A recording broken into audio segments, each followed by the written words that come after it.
Yeah, I think it's getting to be 9 o'clock or 8 o'clock here, so.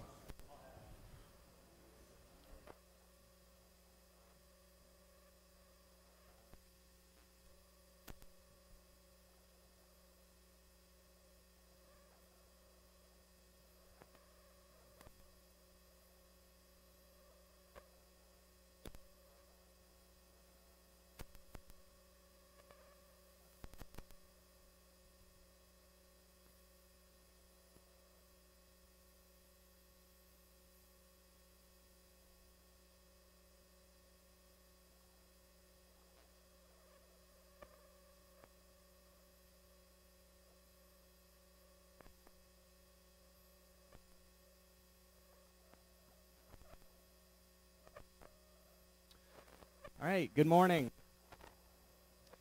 I'm usually scrambling and telling everybody this time, but everybody's nice and seated already, so I like that.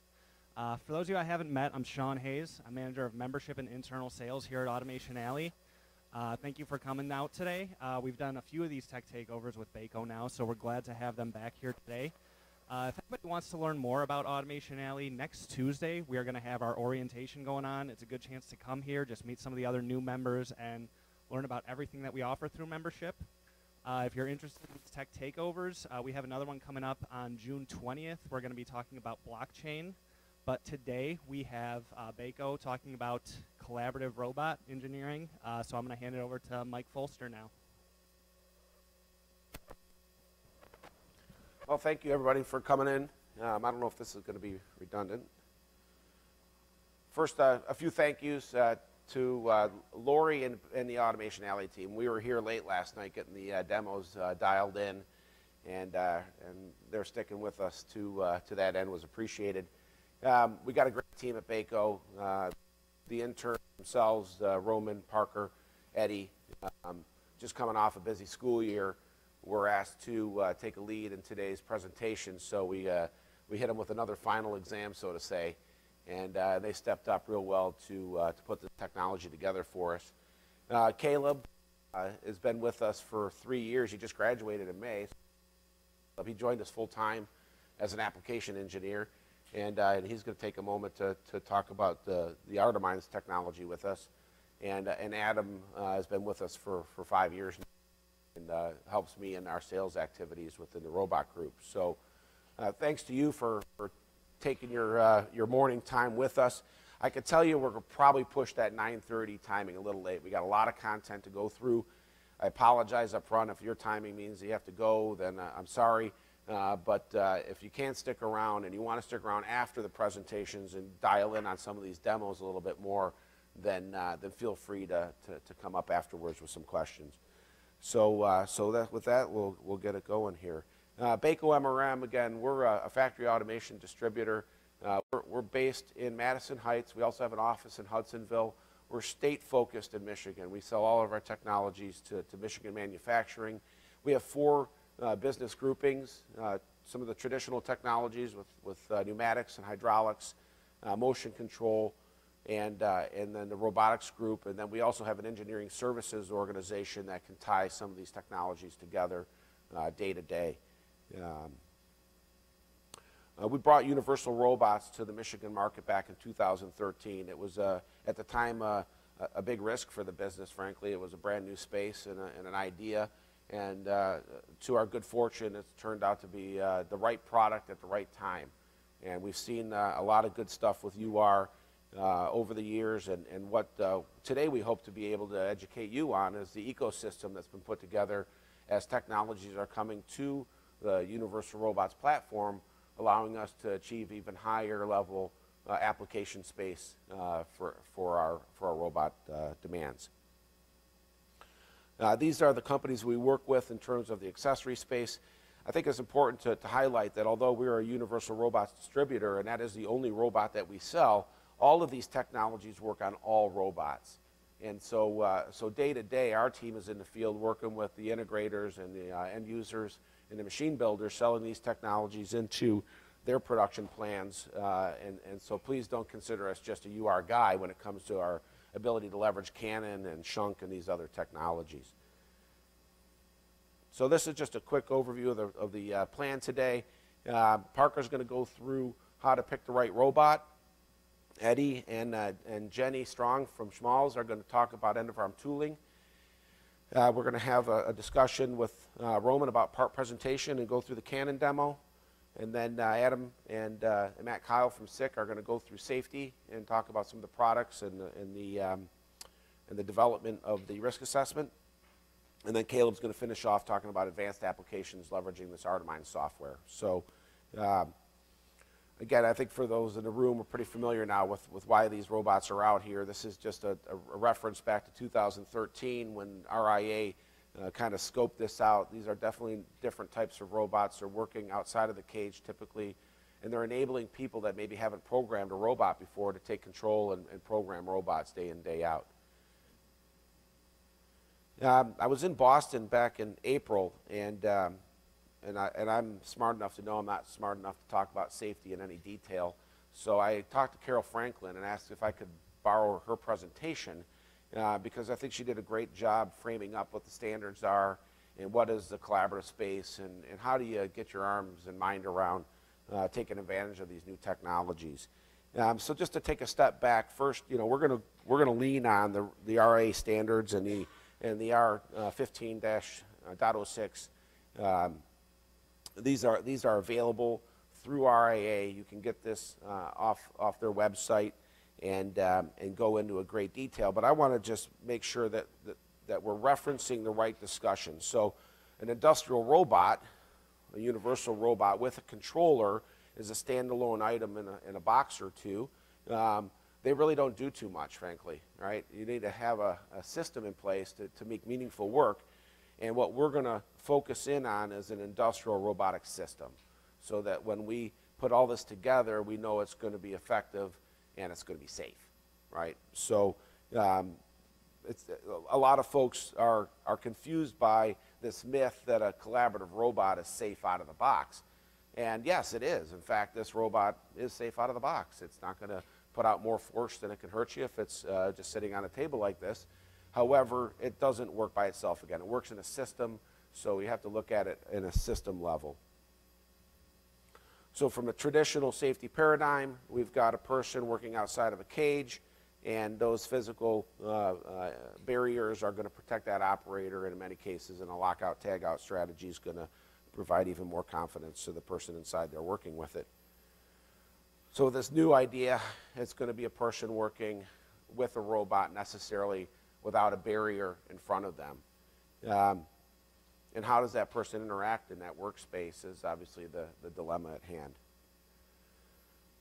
The reason why this is so important, the reason why we're doing all this is because it's actually much more effective and efficient when a robot and a person can work together, increasing productivity, increasing quality. We're letting the robot take advantage of its natural ability to do repetitive motion and allowing people to take advantage of their skill sets around craftsmanship, continuous improvement, and quality control. So when we look at the standards, there's going to be 4 areas that are opened up under this umbrella of the standard: safety rated monitor stop, hand guiding, speed and separation monitoring, and power and force limiting. So just to kind of detail those a little bit further, and again, these can work with all robots. So just because this is considered a cobot doesn't mean that all robots can take advantage of these standards. And in this case, with the safety-rated monitor stop, you're basically going to have a sensor of some sort pick up a person or some type of motion, and that robot is going to stop and hold position. Hand guiding enables then the robot to be programmed more effectively and efficiently. I shouldn't say effectively. In many cases, you won't get the position control you want, but definitely more efficient to get it rough programming done. And the universal robot, we can show you how that works a little bit later. Speed and separation monitoring. I think this is the area that has the most opportunity and the most confusion. Now, how do you have a person work around a robot effectively where the robot wants to do some motion, and how do you synchronize that with people so that, again, it's going to be safe and productive? And with the universal robot, we can integrate one of the safety scanners, program that for different zones and create different actions based on that input from the scanner to allow for a speed and separation monitoring activity base. And then last is going to be the power and force limiting, and I'll be able to show that to you in just a moment with the universal robot. But essentially, the robot itself has the ability to recognize, either through sensors or through algorithms, that there's an impediment and it will stop and deliver a prescribed amount of force or less. And that, in this case, enables then a person to work with the robot without the risk of the robot causing damage to them, as it's got the programmability to make that motion smooth and soft. So, again, just to kind of wrap that discussion up, what we would recommend, and RIA helps promote for us, and we stick with them on this, is that you really understand the standards. It's your, as an end user or a buyer of a complex system, you want to know what the rules are, and this is my interpretation. You need to come up with your own or hire a safety professional to give you a detailed understanding. Okay. Think about the robot as a system. It doesn't work by itself, so there's a lot that goes with it. Make sure you look at your other products and accessories for safety concerns in that regard. Certainly do the risk assessment. We'll talk more in detail about that. And then just in general, look at your mechanical motion for poses and paths, so that what we even would say with this universal robot, no robot that works effectively is going to put out less than 30 or 60 newtons of force. From the Mind study in Germany, that's enough to cause pain in your face or neck. So we're not going to want to see many robots working around people's face or neck unless there's some type of guarding or scanner that would prevent that from moving while they're in that work zone. And a reference, again, would be to go to the RIA website and take advantage of their information there as the catalog. I just want to give you a quick video of the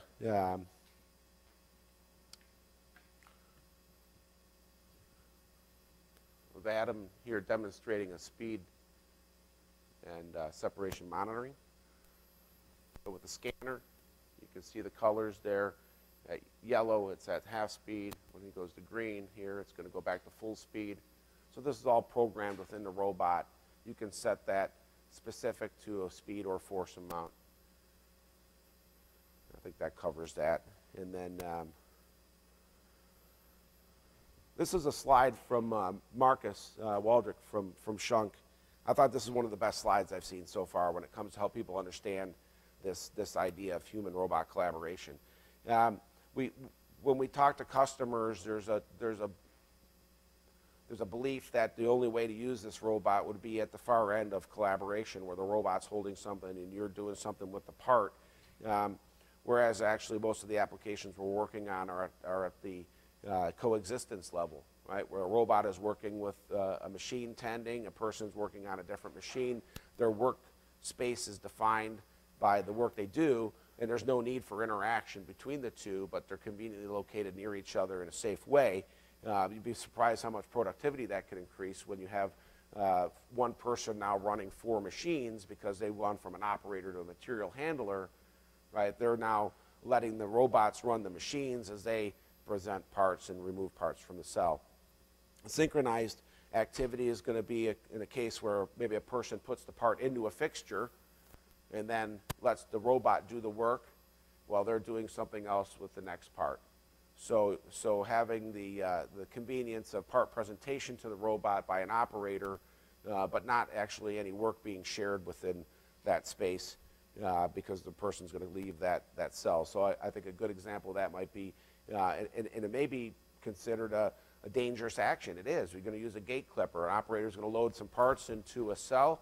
The fixture, there's a light curtain. When they clear the light curtain, the gate clipper is going to clip the gates off. And then when it's done, the operator is going to take the parts out and start doing something else with them. Cooperation is going to be maybe more in line, where now the robots and the people are starting to work on parts together. In this case, the robot's going to work on one part, the operator on another, but they're sharing the same work zone. Okay, and then the last being collaboration, where they're actually working together on a part. The robot's holding it, and then the person's doing something with that part. So main point here is that collaboration is a difficult word to put a definition to. There's a lot of aspects to it. It comes back to creativity and how you want to take advantage of the technology to get your objective, and then from there, how do you apply the right safety measures to make sure that the operators are going to be safe, okay?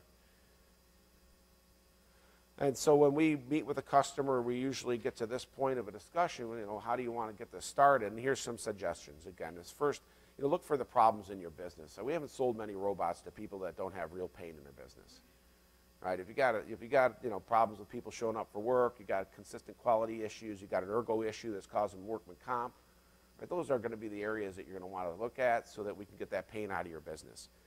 Assess your technical skills. You may have a lot of smart people with no time. You may not have a lot of smart people with a lot of time. With all that said, the robot's intended to be usable by all people with training. So Universal has a training center in Ann Arbor, and what we found very successful is that for a mechanical engineer that maybe didn't take a programming class set in college, now they can be trained on how to program a robot. A maintenance team that in the past didn't feel comfortable with taking on a robot, maintenance requirement now with some training can keep these robots running day in and day out with simple understanding how the interface works. You know, work with our team, right? We've got a full engineering team that's able to look at your applications, give you some input as to, you know, the practicality of it, what we've seen being done before, how we might suggest you get there. Our idea is to basically help you put together a bill of material you need for that application, sell you the products, and coach you up on how to put it together and make it run. That is our best case scenario.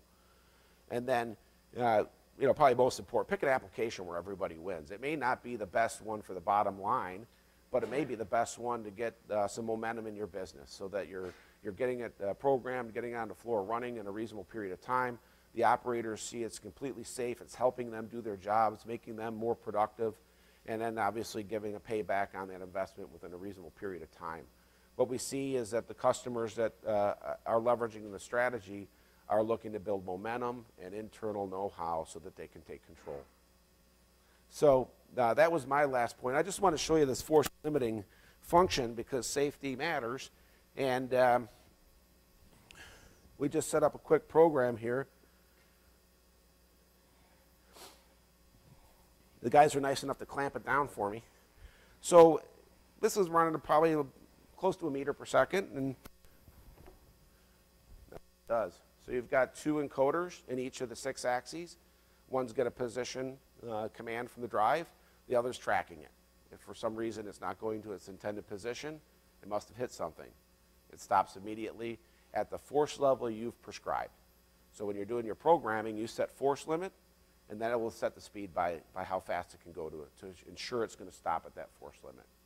What we've seen with the robot, when you get less than about 100 newtons, you have to be careful with your accelerations in terms of the robot itself can trip itself up in terms of its own power. So we would never suggest you use more power than you need for the application, right? Why put that energy into the robot? If you don't need that cycle time, then slow it down, make it even easier. The robot's an industrial tool. Right? It is an industrial robot. It has the ability to be programmed above what we'll call the collaborative zone. So in the event that this needed to run faster and it was in a speed and monitoring separation environment where you're using a scanner now to protect the operator, you can turn this robot up to almost 3 or 5 meters per second in terms of its power. There's no robot in the market, actually, that has more power per pound than this Universal robot. This weighs about 25 pounds. It can pick up 7 pounds and fling it around. The UR5 weighs about 40 pounds. It'll pick up 11 pounds. And the UR10 weighs about 65 pounds, and it can pick up 22 pounds. So the idea of a collaborative robot being a wimp is just not at all the fact, right? These are very capable tools. They're just engineered very smart to ensure that they're safe and capable for you to work with. So that's my piece. I'm going to hand it off to Parker.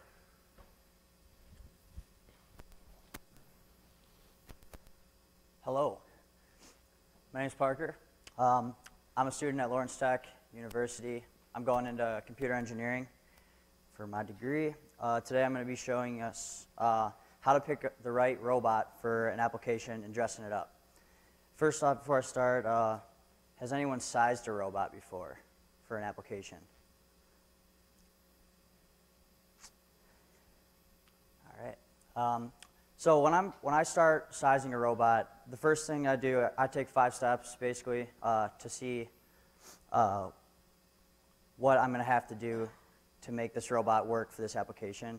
I look at the reach that I'm going to need for the part, the payload that the part is, the speed at which we're going to have to get this application done, the mounting, and then the dressing.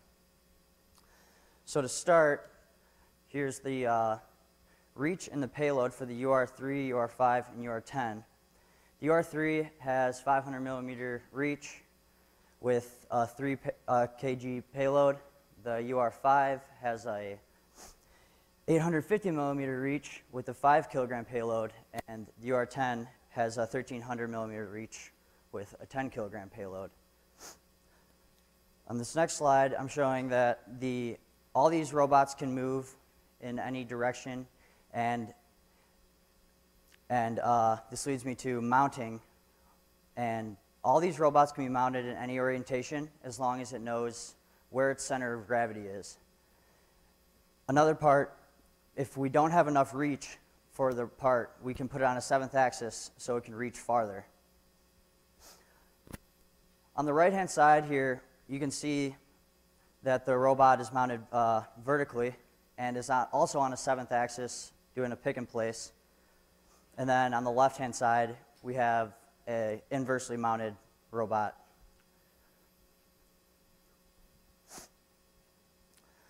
And then lastly, we have the dressing.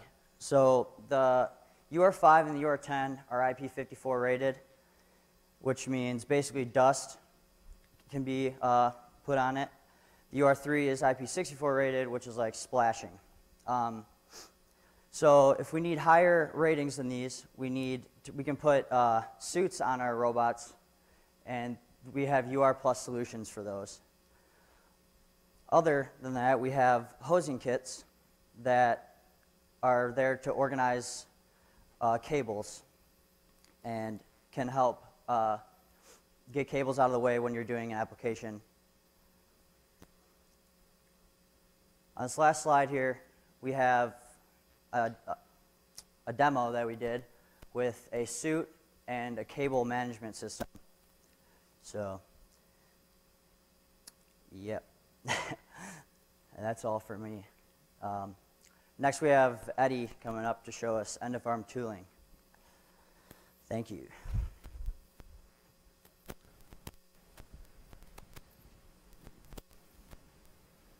Well, my name is Eddie Flood. I'm a 3rd year at Lawrence Tech. I'm a student athlete, and I've been at Behco for a year now. And I'm going to show you how to pick the right end-of-arm tool. So when I pick an end-of-arm tool, there's also 5 steps I look at. I look at the size and the shape of the intended workpiece. I also look at the weight of the workpiece. What type of grip does the workpiece need? How many workpieces there are? And is the application collaborative? So when I look at the size and the shape of the workpiece, that's very important because certain grippers can only pick up certain size. And you also need to look at what type of surface you're picking up on. So if it's a very porous surface, you might not be able to use vacuum, and you have to use a traditional gripper. And I also look at the durometer to see what type of grip you need. So that leads me to the grip and environment. So you have to look at the environment of where you're picking up the robot, if it's a tight space, or also if you have compressed air far away from your robot, you might not be able to use traditional vacuum. Also, you have to look at if you're using a friction or an encompassing grip. This right here is an example of an encompassing grip. And this right here is an example of a friction grip. So next I'm going to get into specific grippers. The first I'm going to get into the on-robots RG2 and RG6. This right here on the UR3 is an example of an RG2. The RG2 and the RG6 are similar in the fact that they both have analog feedback and a repeatability of 0.15 millimeters. The difference between the RG2 and the RG6 is the RG2 has a stroke of 110 millimeters, and the RG6 has a stroke of 160 millimeters. And also, the RG2 is only, has an only grip force of up to 40 newtons, and the RG6 has a grip force of up to 120 newtons. Next, I'm going to talk about the shank. The shank has a very long life on low maintenance. It's a very low maintenance gripper. It's used on the cannon system where we have very repeated part in the same part, and it's also a certified UR Plus solution. Next is the Robotic. We're going to focus on 3 Robotic grippers. This one right here is the Handy. This one is the 2F85, and this is the 2F140. They are all adaptive grippers, certified UR Plus solutions. They have a high payload and wide stroke options, and they are made for collaborative robots. The last I'm going to talk about is the Schmalz Co-Pump. It's a certified UR Plus solution. It pulls air at 12 liters per minute, has a max vacuum of 750 millibar, and has a wide variety of suction cups. And now I'm going to bring up Jenny to talk more about the Schmalz grippers.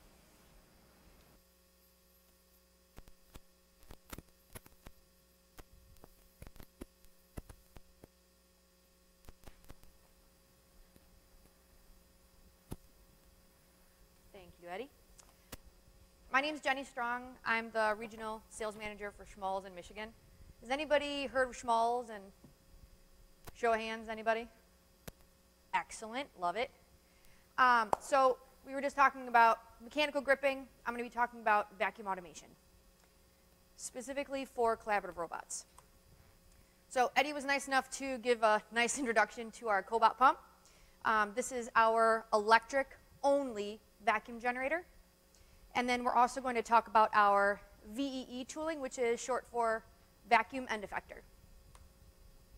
So let's get into a little bit of the decision tree of how you determine if you're going to go with the cobot pump or just a standard pneumatic vacuum generator. So you're going to have 2 choices. Do you have compressed air, or you're on an AGV, or you don't have any compressed air available? So left or right. If you have compressed air, then you're either going to determine if it's a short cycle time or long cycle time, as well as if it's porous as far as your part material or non-porous. And then from there, if you have VEE tooling, or you could use just any standard type of tooling that you create in the tool shop, or just bits and pieces put together for your tool. And then also, if you're going to be in the human-robot collaboration orientation, or if we're going to be in a separate workspace. So the cobot pump, as I mentioned, is an electric-only vacuum generator. The motor internally is going to be creating the vacuum. It has, on the bottom side of it, the ability to have flexible tooling options, okay? Whether you use the V tooling, which is this type of tooling right here, or, as I mentioned, just what tooling that you can come up with at the shop, or whether if it's a single cup, pick and place, or multiple cups.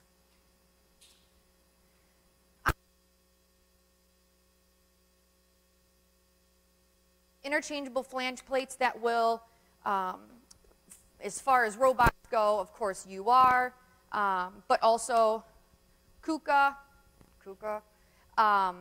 Rethink, and then the other standard collaborative robot manufacturers out there. Now, as far as the connection goes,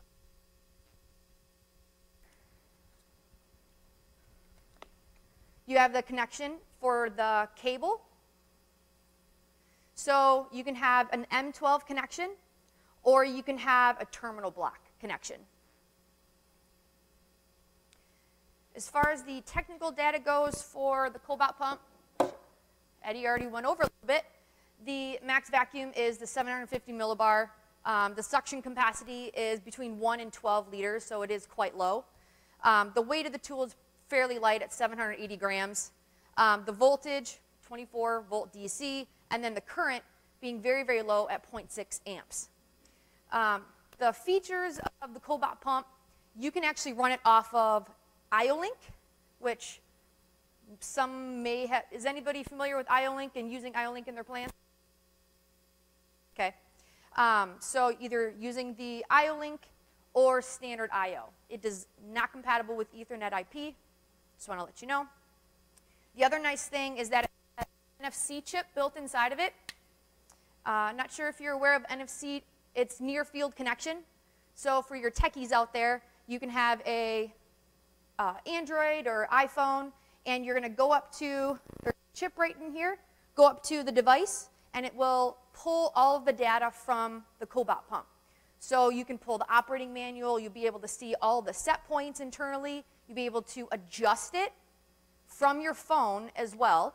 So you can read and write from the NFC function. You also have the condition monitoring function, so it'll also monitor the temperature internally. There's also speed control. That's very important because as far as speed control, you can save up to 50% of energy by using that speed control. It does not have an active blow-off function internally. It's going to have atmospheric ventilation. So you're going to have vacuum generated, and when you drop the part, it's going to essentially just release the atmosphere to be able to drop it. And then the last thing would be the soft start function. Okay? So with the UR, if you're going to be utilizing the integrated wiring on the wrist, you're going to want to make sure that that is turned on, so we're not going to mess anything up. So we've got two graphs here.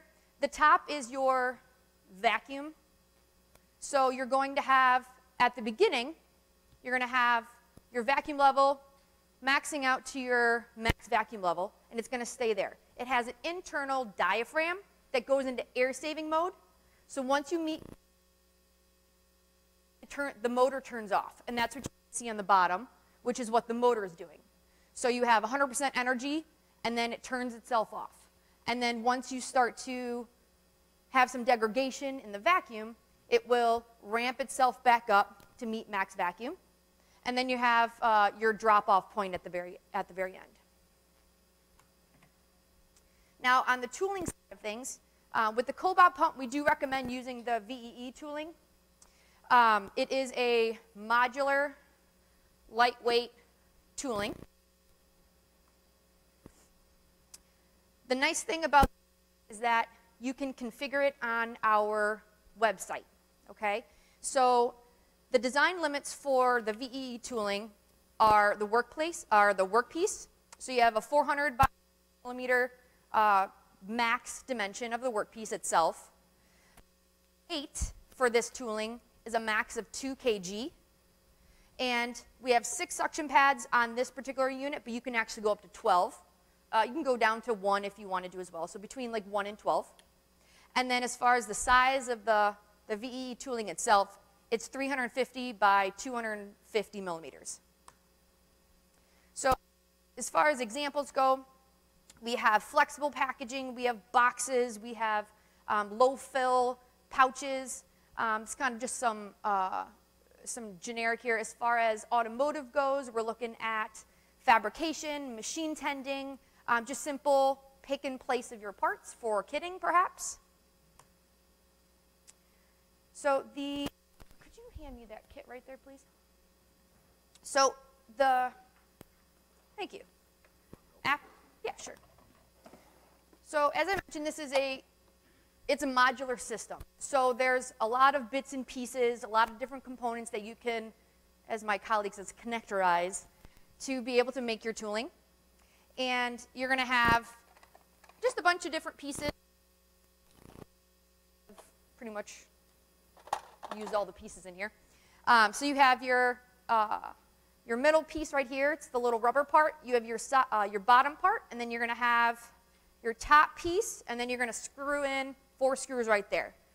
We have extension rods. We have multiple different cup options. So you can have a flat cup. You can have 2.5 bellows, you can have 4.5 bellows. So there's a wide array of options for this tooling. As far as the configurator goes, you go onto the website and you first start with the workpiece data. Put in your dimensions, and then you put in there how many suction pads you think it's going to take to be able to handle this piece, and then determine the layout. So it has a few different options as far as the layout goes. You can have them in a row. You can have the 2 by 2. You can have it in an X type of style, so whatever arrangement that you need. And then you're going to determine the suction pad themselves options on the configurator. We also don't feel the need to actually have to pick it yourself. This is just a kind of a guideline. You can use myself or the Behco guys to be able to determine which cup is going to be correct for the application, so we can help you with that. And then, of course, the flange module for the tooling itself for your robot. Here are the different flange plates. So on the VE, you have your VE tooling. You also have the option for this quick change connect too. So you're going to, I'll just do it after. You have the option to be able to quick change the tooling. So if you have multiple pieces that you're going to be picking up, you can quick change from the cobot pump, or if you have a separate pneumatic vacuum generator, you'd be able to quick change. You would mount this top piece onto the robot arm itself, and then the bottom piece would come off, and then you'd put your other tooling on there for your second, third, fourth part. We also have the ability to zone out this tool. So if you want to have, it would not be possible with the cobot pump, but with separate vacuum generators, you can have a 2-zone tool, 3-zone tool, depending on what your application requires. The V configurator, it's nice. It actually will spit out the 3D data of the tooling. It will give you the model of it, so you can put it in your designs. And it also will spit out the BOM as well. So you can either get the components from Behco and connect all the pieces all yourself, or we can actually do the full assembly for you, which I highly recommend for the newcomers into the tooling. Does anybody have any questions on the pump or the tooling itself? No? I'll be here, so if you have any questions, please feel free to ask. And I will turn it over to... I'm going to jump in real quick. No? Yep. Get yourself ready, Roman. One of the things that thank you again, Jenny. One of the things that we've been talking about here is this UR Plus. And if you don't know what that is, then it's probably going to be confusing for you. So let me try to close that gap. Universal Robots has an open source strategy. Their software is accessible through a developer program, and a lot of companies like Schmalz, almost everything here we've shown, has taken the effort to create software that interfaces with the robot, so that when you're doing the robot programming, you can program the device in the same teach environment. So it makes it easier to use their products in the programming with the Universal Robot. So if we're referencing a UR Plus, actually on the Universal Robots website, they have a page dedicated to all these companies' products that are now approved and capable of working seamlessly with the robot. So we monitor that page ourselves frequently to see what's emerging. And in the case of Schmalz, we saw this brand new pump come out that was just awesome. And the way the world works, we got linked up with Schmalz to do a lot of other work. And it turns out now we've got this great solution that we can bring to market with UR. So if you're into shopping of the robot and you're on the website, feel free to go to that tab and see what other products are out there. And if there's anything that you see that you like that we haven't shown you, we can certainly get you more information on that. Okay? Thank you, Roman. Go ahead. How's it going, guys? Good morning. I'm Roman Reiner. This is my third presentation here. In the past, I did a safety check some, and I had a Raspberry Pi hooked up with a mirror and running with the UR. Today, I have like a Canon RV300 with a UR5, a shunt gripper, a Kollmorgen servo drive, servo motor, a GAM gearbox, and a Micron belt drive. So hopping into part presentation, we have 3 different types of part presentation. We have our fixed location, which is our easiest. We can accomplish that pretty easy with the UR, point to point. Then it gets a little bit difficult from there. We can have a 2D space with variable location where we might have to utilize a camera vision system to pick it up depending on what the camera sees. Then we get into the pretty difficult 3D space of part presentation where the Canon comes involved. Here you'll have like a bin of parts, and the 3D vision system will tell us where to go in that bin and pick the part. So the Canon vision system uses space coding to create a point cloud. That point cloud is meshed to a CAD model, and it develops a part orientation of the part in 3D space. So the Canon comes in 3 different types. It's the 1100, 500, and 300. All depending. The 300 is about 500 millimeters from tabletop. 500 is 800 millimeters from tabletop, and the 1100 is 1750 millimeters from the tabletop. So they're high-speed recognition, about 1.8 seconds for the 500 and 300, and 2.5 seconds for the 1100. It has dynamic picking, collision check against the adjacent parts and the bin, and it's pretty easy setup time, about 15 hours. I'll get into that next, but it's high precision and repeatability of about a millimeter, or a 0.1 millimeter, sorry. So here you can see our setup. This goes with any setup. We'll have our Canon go into a PC. PC then talks to the robot and tells the robot where to go. So the setup, as I said before, is about a 15-hour setup, about 2 days. This is significantly lower than your competition, like Kuka's has one that's about 64 hours, but it's pretty, once you go through these steps of like setting it, mounting it up to the top, and calibrating it, and having the CAD models for the robot, the gripper, and the parts, that's essentially all you need to get started.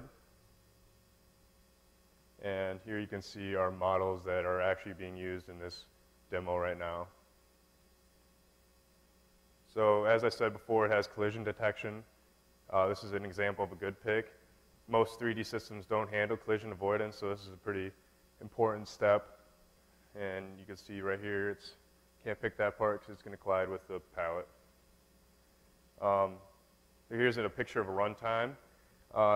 On the left is a 2D picture of what it's seeing and a good part that it's going to pick from. On the right, we'll have a 3D point cloud that is returned to the Canon, and that's using structured light, and it's pretty neat. When you're in runtime, you'll have some steps that it goes through to see if the part is good and viable as a acceptable pick. So that's probably one of the harder setups when you're setting up the Canon, is you have to go through these parameters and also make sure that you hit the cycle time that you need. So from here, I'm going to start this video up, and I kind of want to start the demo up for you and let you get a little sneak peek of it. So this is what Adam Boyke did in the past, and you can see the point cloud as he's doing it. And yeah, I'm going to start my demo up.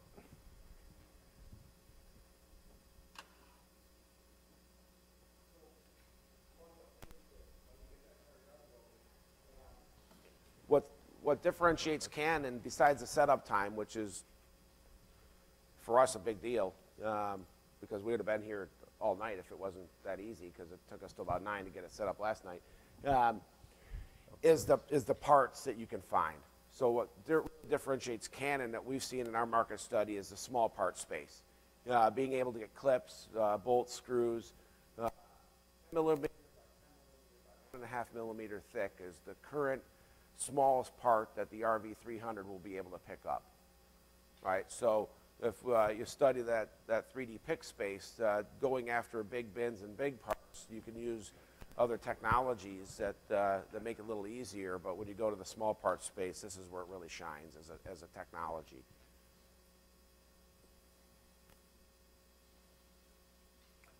Sorry, we had a little problem over here. One of the parts was connected to the other part. And it shut off the robot. Of course. Of course. That's the first time, of course, during the demo. Yes. The largest size, we can go and get full, well, what makes Canon also very powerful, smallest 10 millimeter by 10 millimeter by 1.5 millimeter thick. Okay?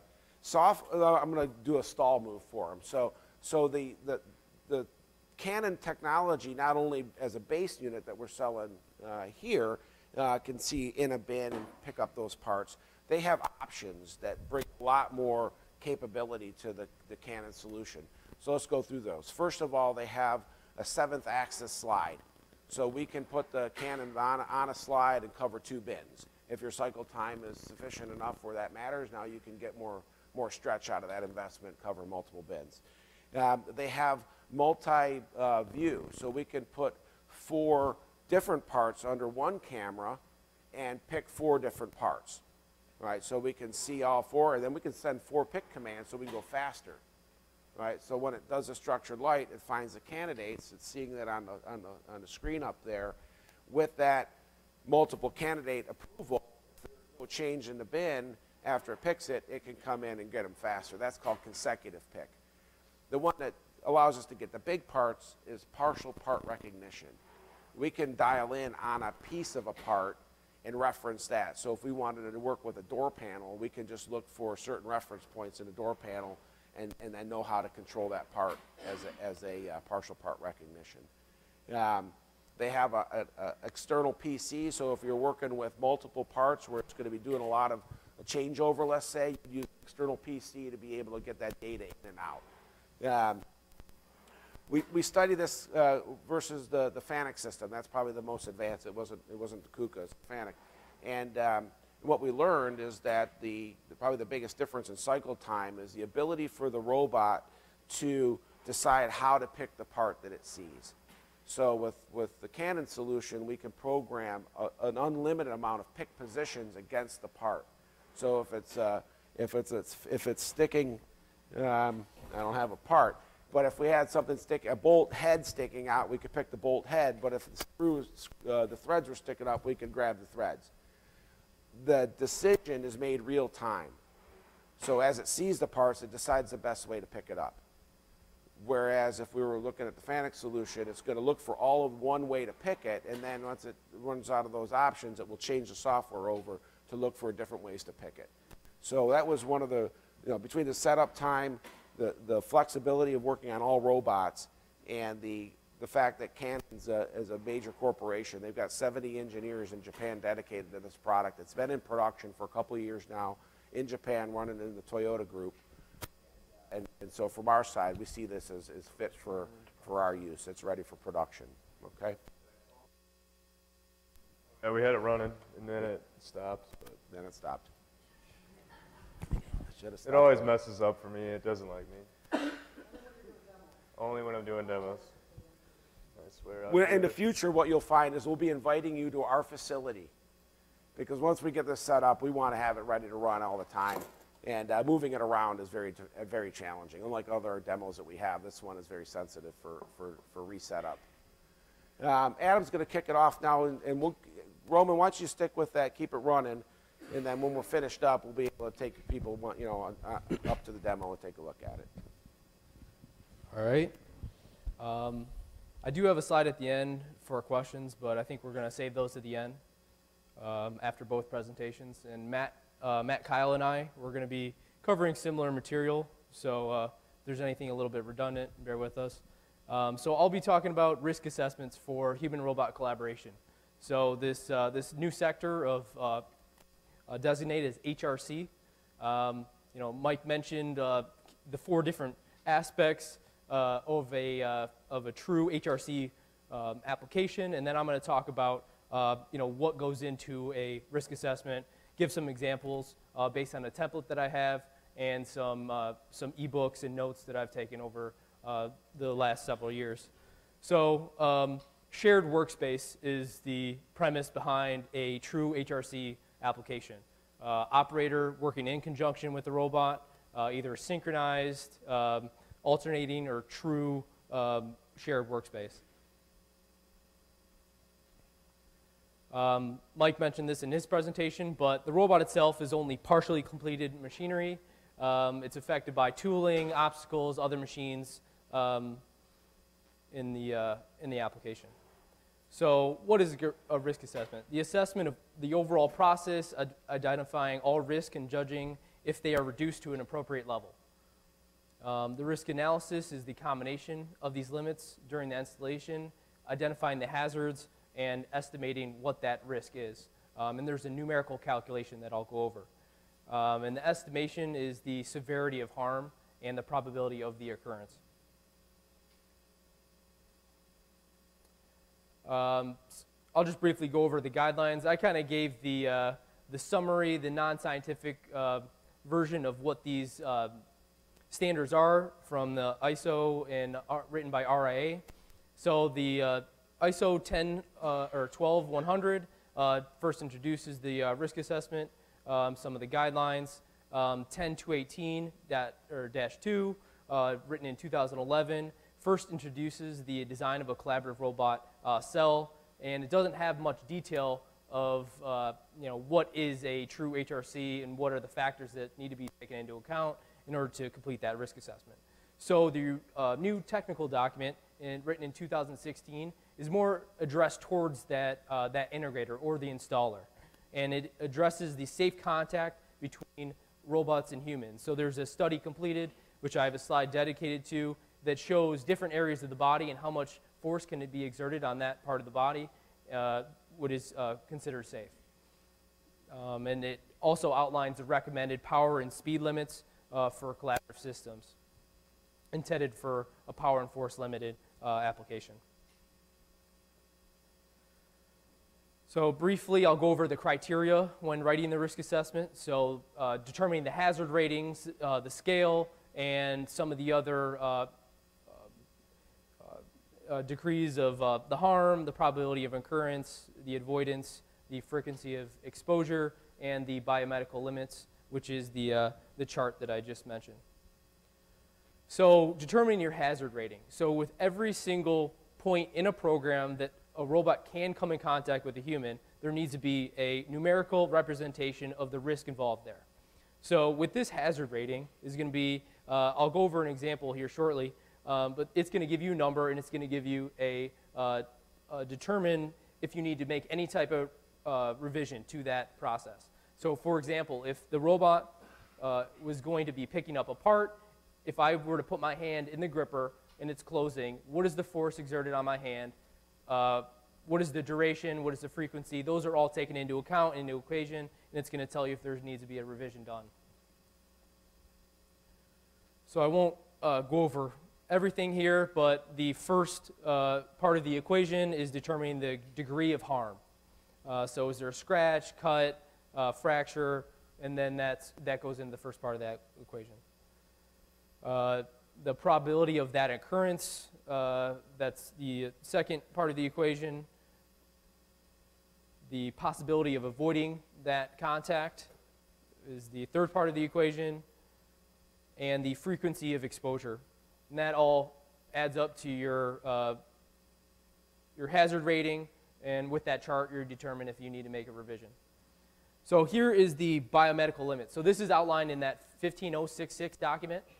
And this determines the amount of force, different parts of the body. There should be no contact to the head or neck region, regardless of, so you need to take into account mounting, size of the robot, where it's reaching, things like that when doing the risk assessment. And then here's the model that correlates to the amount of forces.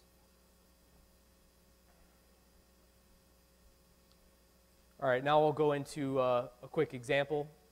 This example was originally written by Robotic, and I took some of the content, and I'll explain to you here shortly. So first off is the basic machine description. So what is the robot doing? I'm going from here, I'm picking the part up, I am going to drop down to a certain distance, and I'm going to determine part presence. And then if that part is identified, I'm going to open the fingers, drop down, grab the part, I'm going to move upwards a certain distance, and then I'm going to drop down and release the part. So that's the example application that I'll be writing a risk assessment for here. Next is the machine control system. In this case, it's essentially the robot controller. But if there's a PLC, other devices that are controlling the application, or other secondary devices, that would be outlined here. Next would be the machine specifications. So in this case, it's the robot specifications, the reach, payload, all the data that's outlined in the technical specifications for that robot. And then I put in some certifications that Power and Force Limited, according to 10218-1, certified by DUV, and all safety functions are rated to performance level D.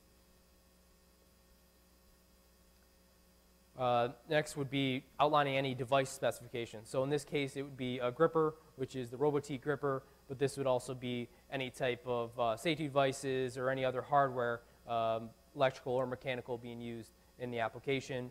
The technical specifications would be identified in this section as well. So the next part is hazard identification. So I mentioned this is the point at which someone can come in contact with the robot in process. So the first example here is actually going down to the part and determining the part presence. So this example uses a 10 Newton condition in order to determine if the part is there. So it's going to go down to the surface of the table, and if there's a part there, it'll stop, let's say, 20 millimeters from the top surface of the table, and it will read a 10 Newton collision, and that's how it knows the part's there. So during that seek function, it's going to be constantly monitoring the force, and with this 10 Newton threshold, it's much lower than the 150 Newtons of the collaborative robot specification, and for that reason, it's essentially negligible risk, according to that hazard rating calculation. So the second hazard would be actually gripping the part. So putting the hand in the grip force, due to the speed of the fingers closing, the amount of force that the gripper is closing to, it determines a very low risk for that part of the body, so a hand. And that very low risk, according to the hazard rating, says there isn't any revision that needs to be completed. So the third hazard here would be actually placing the part back down onto the surface. So there's going to be a quasi-static collision if someone's hand were to be under the part due to the speed that the robot is running at, and the possibility of maybe a corner of the part obstructing someone's hand. That amount of force over an area would cause a harm and have a hazard rating of 75, which means there's a significant risk to start. So at that point, there needs to be a revision done. So how can I change the program, alter my risk assessment in order to minimize that risk? So in this case, the speed was lowered, and there was also a seek function added, similar to when it was finding the part presence, and that was outlined in this document, and it reduced that to a very low risk. So I'll kind of summarize everything in the next few sections. So I mentioned risk reduction. So being able to identify areas that need to be revised, going back through, rewriting the risk assessment in order to reduce that hazard rating. And this is a recalculation of that total risk estimation with that chart that was outlined in the earlier slide. Now, there's also additional ways to reduce that risk, and that's adding external safety. Now, that will get away from a synchronized, or if you remember the chart that Mike showed, where all the way to the right side of the screen was the shared workspace, where the robot and the workpiece were entering the same work zone. So as soon as an external safety device is used, it moves left on that scale. So you're going to get closer to a speed and separation monitoring, where as soon as a zone's entered, the robot would stop moving. But that also allows you to add that to your risk assessment and easily revise and get through the to a standard level due to that hazard rating. Additionally, you can see this chart here, how the natural progression of the applications are going from a standard lockout tagout with industrial robots into a true HRC shared workspace with the speed and separation monitoring kind of right in the middle, and that's where we see majority of the collaborative robot applications to this point, but we're starting to see more ideas coming into play and discussions about true HRC. And it really comes down to the effort and time spent with your risk assessment, because everything needs to be outlined in order to be certified and considered safe by MIOSHA. So now I'm going to talk about validation. So suppose your first time you're working on a collaborative robot application, all this technology is a lot easier to use. That's the kind of the sales pitch for these type of robots is it allows a non-traditional robot user to be able to self-deploy these in meaningful applications. So let's say you get your application done, you actually write your first risk assessment. How do you know that MIOSHA is going to recognize your risk assessment as validated? And so there's essentially two ways to go about it. There's third-party validation, so something that Matt's going to talk about here.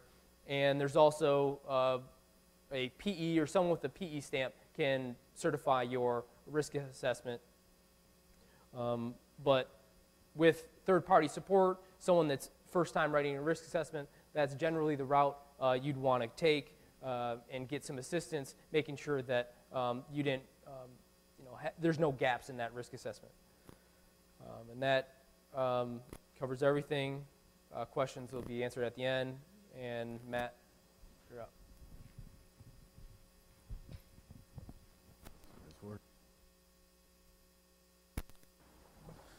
Check 1, 2. You guys hear me? Good morning, everybody. Are we awake? Are we awake? Barely? My name is Matt Kyle. I've been in automotive for about 20 years. I owned a program management launch company for a long time, and about 2 years ago I moved into what I felt was a really exciting sector with the Industry 4.0 and robotics becoming at least cost effective to us now. Just a little story, I've launched a lot of assembly plants where 10 years ago, I think we all know if you've been in them, to put a robot like this in place with some sort of vision pick or vision analysis could cost anywhere from $100,000 to $500,000, so the return on investment kind of seemed ridiculous. We're at a much different stage now, and I think it's exciting for Detroit that we are starting to see companies like Behco come out and be able to not necessarily displace labor, because that's what nobody loves to hear, but enhance labor and take away some of the dangerous, more mundane tasks that right now we don't even have people to do. Every company I go to, it's difficult for them to find the standard laborer just to show up every day to pick and place parts, unload parts, and just do some general inspection and train them. So that's about a year and a half ago is when I moved to SICK. Who's heard of SICK besides the pictures here? Can anybody tell me what SICK stands for?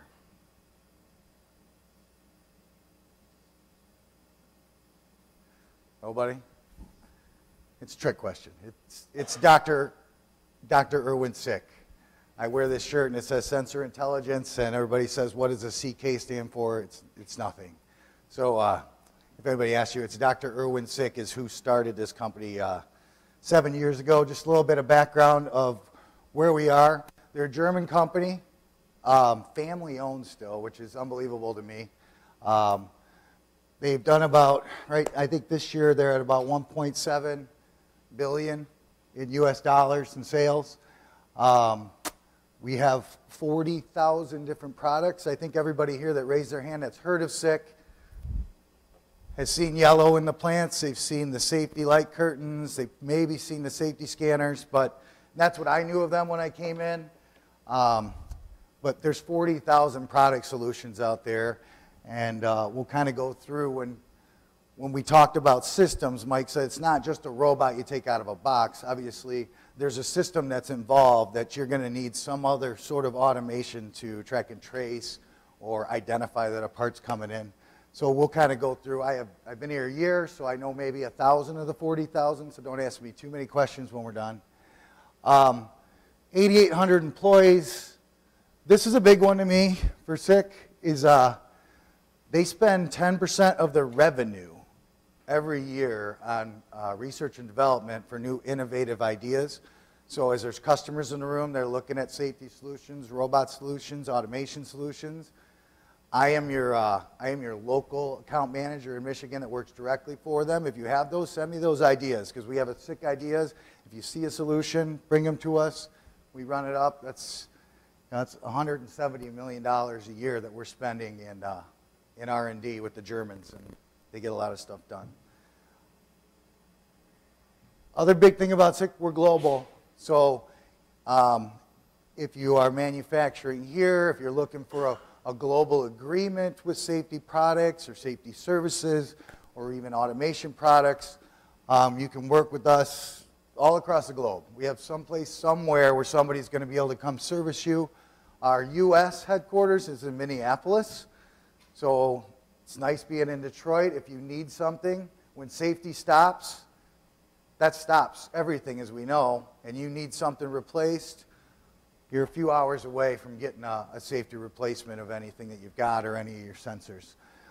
We manufacture here in the U.S. The Germans, kind of the first few years that they launch something, they manufacture it, then they allow us to do it here once they get good at it. But it is nice to have that global reach and global understanding, especially when it comes to safety and safety standards, because as anyone here knows, safety standards, the difference between Europe and the U.S. is vastly different. So if you're trying to launch product there or launch machines there, it's nice to have experts in all the places to understand that you're doing the right things. So the reason you've seen these is in 1952, we invented these. So if you're looking for the guys that know safety, Dr. Irwin Sick actually invented the first light curtain. We can take a look at that. And we've kind of just stayed innovative over the years. And then in 93, you'll see back there that we invented the first time-of-flight safety laser scanner, which actually is the first LiDAR, if anybody understands what LiDAR is. But LiDAR is what we're seeing on the top of all these autonomous vehicles now. And the safety scanner is kind of where that idea came from. It's a scan laser that goes out and finds a point cloud and sees if anything's there that you're going to run into and stop machine. So we can go through all these products, but I just kind of wanted to give you guys a vision that obviously SICK is more than safety. We do analyzers, detection, distance. We do traffic measuring. We do RFID for all baggage handling. And with all of that comes safety. But obviously we're here today to talk about robots. I wanted to show you a little video of what we have done. From the year 1800 to the present day, the evolution of the industry has been incredibly significant. At this time, new technologies are transforming industrial production, and the sector must evolve to adapt to this development and continue to be competitive. Universal Robots and SICK offer the industry a valuable automation opportunity to improve its processes, satisfying the needs and requirements of the client with customized solutions. In the factory of the future, the main asset will continue to be people. Robots work for humans, minimizing their intervention in repetitive, dangerous tasks, or tasks involving high physical effort, leaving those of greater added value to operators, promoting their creativity, and allowing the industry to take great strides towards the future. The collaborative robots of Universal Robots have revolutionized industrial robotics by providing really incredible benefits. They are light, flexible, and they can operate in any production environment. They are easy to program thanks to a highly intuitive touch interface and programming by learning. With 6 sensors, added benefits include efficiency and safety, allowing the industrial sector to automate any manufacturing process and be more competitive.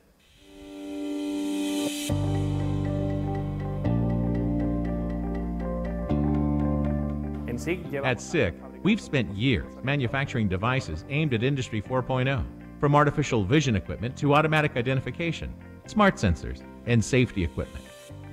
Our reader enables identification by reading the barcode of different product and informs the robot of their subsequent classification. The robots at Universal Robots have 15 safety functions, all of which are certified by TÜV Nord. By using these functions in accordance with the risk assessment necessary for each application, we can reach a point where safety barriers are not required, meaning highly compact facilities can be obtained. At this facility, we have used these safety functions to limit the workspace of the tool within a cube. In addition, using the strength limitation function, in the event of entrapment, the robot will be stopped automatically.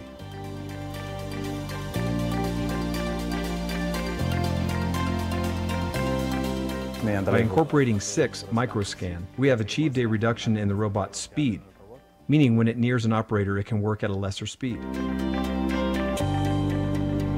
SICK offers a wide range of vision devices. These devices provide assistance in positioning, inspection, and measurement tasks. In this application, we believe the Inspector PIM-60 is the perfect solution for part position recognition tasks. In this application, the UR10 robot is able to recognize the position and orientation of parts thanks to the data sent by the SICK camera. Programming is performed using a plugin developed by SICK and integrated within our Universal Robot Plus platform, which is easier to use and which means less time is required for programming and launch.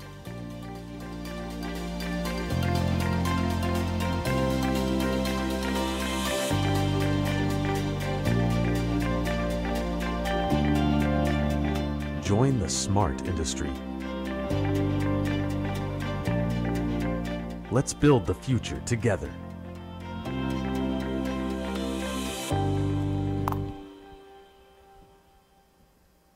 I made that last night. Pretty good video. So obviously we talk about different tasks, different locations. You know, a lot of these things that we're talking about are very simple. I know I see Lear here, I see ThyssenKrupp, I see, you know, there's FCA. You know, a lot of these robots, they're not just going to be sitting there picking, placing assembly.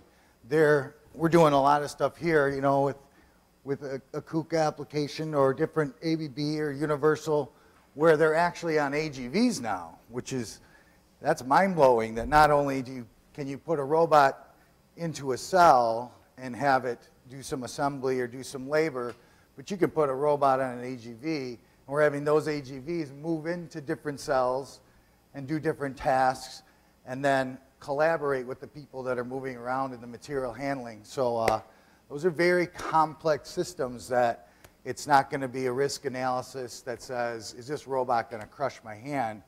There's risk analysis of the equipment, of everything, moving parts, and everything going on. So we kind of talked about a little bit of what some of the functionality of what we do with these robots today with the safety scanners, the new Microscan 3. The big deal is the speed reduction, that you're able to walk into these different zones or different areas and slow a robot down. Obviously, the key in that design, though, is can you slow your machine down, right? You might be able to slow the robot so it's not dangerous enough, but can you actually slow a machine down so a robot doesn't have to continually pick as that machine's manufacturing? So we can get a little bit more into that when we go through this. All right. So as Adam kind of talked about, here's the world of safety spec. I hate safety specs. I work for a safety company. I don't want to read them. We have, at SICK, people who understand this stuff.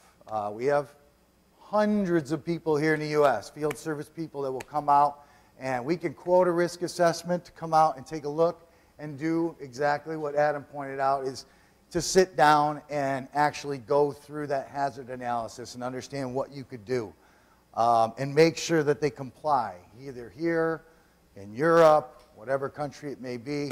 But they'll go through that risk analysis, and I don't like to scare people into safety, but just to let you know, SICK gets sued on average two times a week. And because of our risk assessments and validations that we do, and I think we're less than 1% of loss. So we have people that it's very critical that you have solid risk assessments and then concepts and designs after those things that you're going to put in place if somebody gets hurt. This is very new for a lot of people. Some people, they feel like they've been around it forever, but the collaborative side of it is very new for some safety OSHA guy to walk in and say, show me your risk analysis and make sure that whoever the guy was that signed off on was the right guy to do it. So this is our whole robotic safety consulting side of things. And then we get into, we also have now a lot of services where if you need us to install and commission it, if you just need us to validate, we validate for most of, I think all of General Motors plants. I think we do some Chrysler. We do Nestle. We're in every industry. So we'll walk in and we can do a validation and put our SICK stamp on it. So just kind of want to let you know about our services, risk assessment, the safety concept. We can actually do this hardware and software design, and we do it vendor neutral, so we're not like, here's all the SICK product you should buy to make this safe. It's very safety is safety. You've got light curtains, you've got e-stops, you've got relays, you've got scanners, you've got boring stuff. Installation, and then we do validation. But this is also kind of cool, is that we are getting into where we are coming out and we'll train the trainers. So like Adam said, is, maybe you bring us along for the first one and we guide you, but we can train you and actually make someone in your company a certified risk assessment safety engineer to be able to do this on your own, so you don't have to call on a third party constantly, especially with repetitive machinery. And we talked, this is just kind of an example of our risk assessments are very detailed, very similar to what he's saying, but we go through and we understand there's a lot of stop time measurement and understand when things are gonna kill people.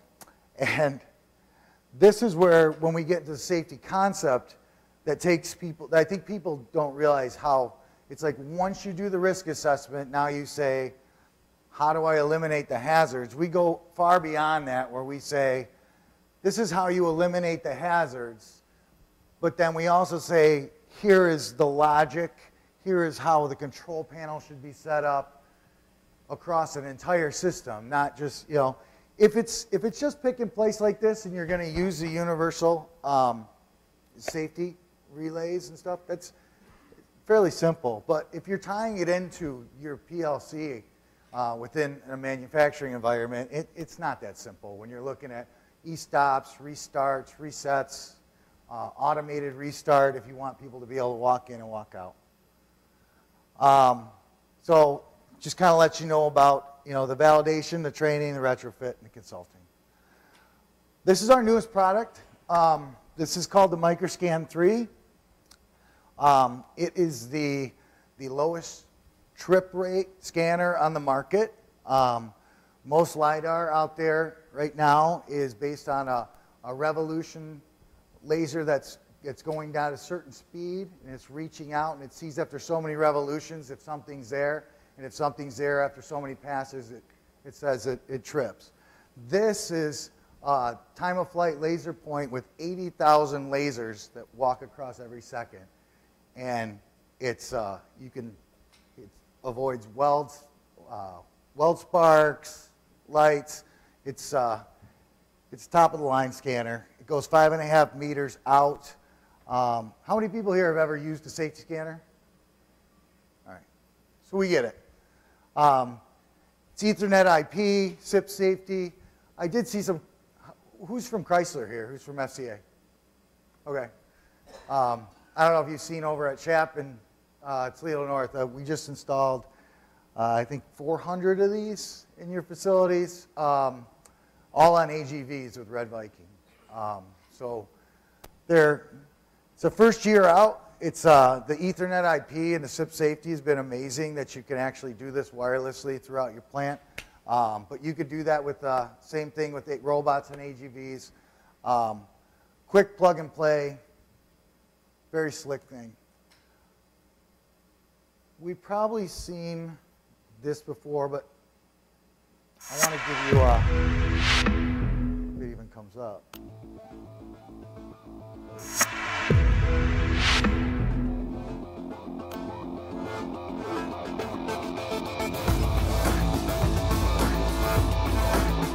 I think it's open twice, so the music's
I think I opened that twice, so that's why that music was so nuts.